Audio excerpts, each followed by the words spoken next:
Nam yo ho ning ge ko nam yo ho ning ge ko nam yo ho ning ge ko nam yo ho ning ge ko nam yo ho ning ge ko nam yo ho ning ge ko nam yo ho ning ge ko nam yo ho ning ge ko nam yo ho ning ge ko nam yo ho ning ge ko nam yo ho ning ge ko nam yo ho ning ge ko nam yo ho ning ge. Hi, I'm Margaret, and this is the website where we take Buddhist philosophy and practice and apply it to the problems and concerns of everyday life.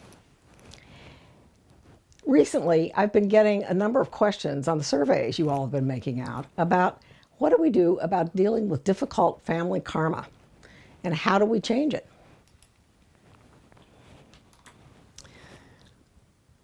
And one of the reasons we practice faith is to be able to change our karma when faced with a difficult situation, to correct the fundamental causes which bring about suffering. Since family and relationship issues cause many to suffer greatly, let's examine how we would change karma in that kind of a situation.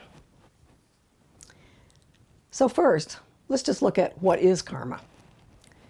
In the West, we tend to think that karma is negative. Actually, it can be either negative or positive. It's just action, whether good or bad.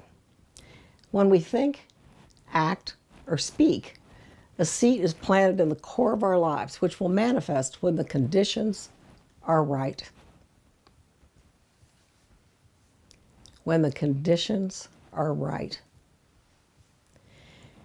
Now, when you're facing a problem, for example, with a family member, the tendency is always to blame the other person.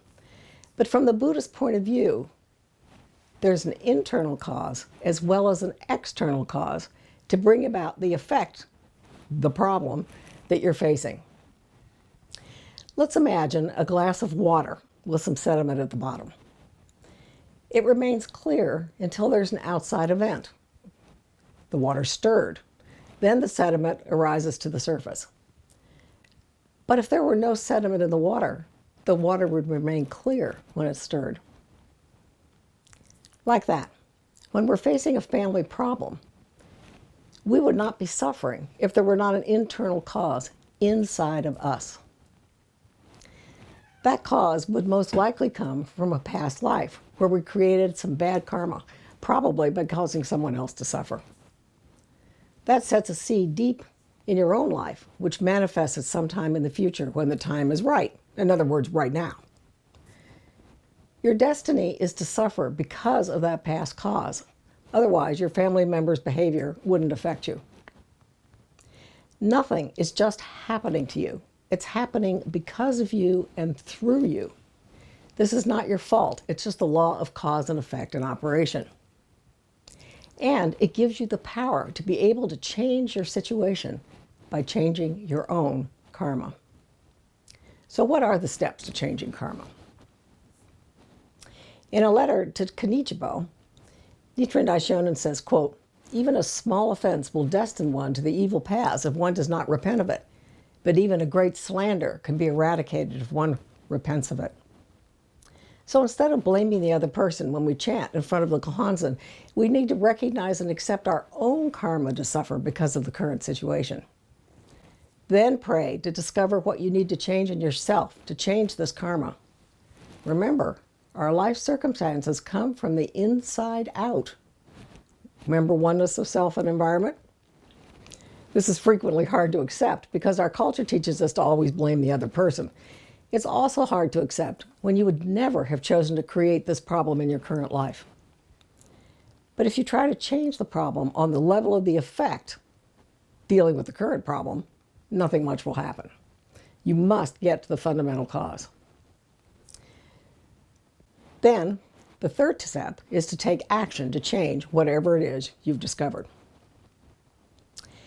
It's important to remember that the other person also has a Buddha nature, no matter how difficult their behavior. Your prayers for them will connect to that part of them. So pray for the other person to be motivated by the problem in his own life, to be able to practice sincerely and be able to help others. There is hope in this. When we chant Nam-myoho Renge Kyo and take action to help others become happy, then a host of karmic impediments can be wiped out by the sun of wisdom. But we need to be patient and persistent. As Ikeda says, quote, It takes a great deal of time and effort to overcome sufferings of a karmic nature whose roots lie deep in the causes we made in the past. The difference in the time it takes for a scratch to heal and the time required to recover from a serious disease may be required. The same applies to changing karma. In Nichiren Daishonen's letter to Nikkei, quote, "Our worldly misdeeds and evil karma may have piled up as high as Mount Sumeru, but when we take faith in this sutra, they will vanish like the frost or dew under the sun of the Lotus Sutra." The writings of Nichiren Daishonin. And remember, all the suffering you're enduring today will contribute in a positive way to your growth in the future.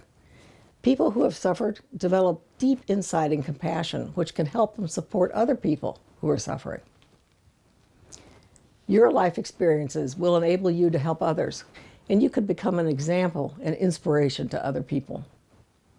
When this occurs, you have not only changed your karma to suffer, but have also changed your karma into mission. So in summary, today we discussed the fact that there's both an internal and external cause for a current problem. In order to shift the problem situation, we have to address the internal cause which lies deep in a past life. And when we change our destiny to suffer because of this problem, the problem will resolve. But you do need to be patient and consistent. Some causes are like a scratch, while others are like a serious disease, and one is going to take a lot longer than the other. Once you've turned poison into medicine, then your growth will serve to support others who are suffering as you were. You will have turned karma into mission. Here are some related blocks. Facing a difficult obstacle? Make good causes. Big challenge? Get guidance from your mentor. And finally, are you chanting for benefit or to change karma?